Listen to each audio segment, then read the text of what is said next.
se veut une histoire globale au moins par trois aspects. Le premier, d'abord, c'est une histoire globale parce qu'il dépasse chronologiquement ce qu'on entend par la RDA, 1949-1990.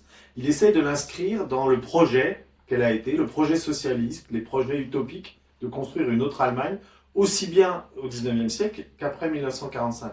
Donc elle est globale parce qu'elle ne s'arrête pas au temps de la guerre froide, au temps historique de la RDA.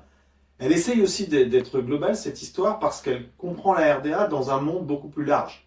On a parlé d'une mondialisation rouge, tant les liens étaient forts entre le bloc de l'Est et tout un ensemble de pays, notamment en voie de décolonisation ou décolonisée, avec lequel des liens multiples étaient entretenus.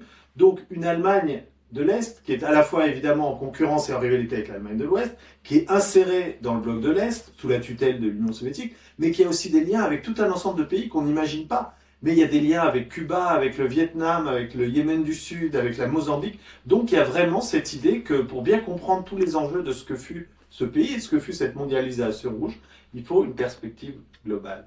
Et globale, enfin, c'est un troisième sens, c'est social.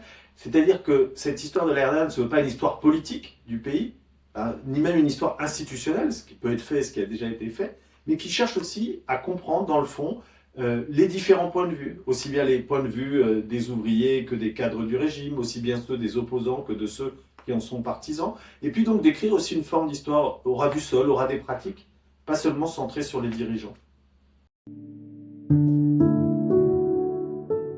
L'Allemagne de l'Est, c'est véritablement aujourd'hui un continent intellectuel, de débat, de production, et donc un des objectifs du livre, c'est aussi dans le fond de transmettre tous ces travaux, tous ces débats, toutes ces réflexions sur l'Allemagne de l'Est qui sont produits en allemand et qui évidemment sont très peu lus, mal connus, inconnus en France. À vrai dire, c'est aussi un enjeu contemporain à l'Allemagne de l'Est pour deux raisons. D'abord parce qu'évidemment, dans des temps très difficiles, dans des temps de crise, dans des temps où tous les systèmes semblent s'essouffler, en particulier le capitalisme néolibéral, évidemment, on a tendance à réinterroger les modèles anciens, et notamment évidemment celui du socialisme d'État, qui a évidemment de nombreux travers, mais qui avait des projets qui pouvaient paraître porteurs avant qu'ils s'effondre très souvent à la fois économiquement et politiquement. Donc c'est dans le fond un objet d'interrogation, le socialisme de l'Est. Non pas pour en faire un modèle, mais pour en faire dans le fond un objet de réflexion. Donc c'est une des raisons aussi pourquoi la RDA, dans le fond, reste intéressante, stimulante comme enjeu politique contemporain. Et puis un enjeu plus lourd, c'est qu'en Allemagne de l'Est, aujourd'hui, l'extrême droite est particulièrement puissante, elle ne cesse de monter, et donc évidemment on s'interroge. Quel lien peut-il y avoir entre un pays qui a été socialiste, qui a été ensuite absorbé par l'Allemagne de l'Ouest et qui produit, dans le fond, une des extrêmes droites les plus radicales et les plus fortes de l'Europe contemporaine.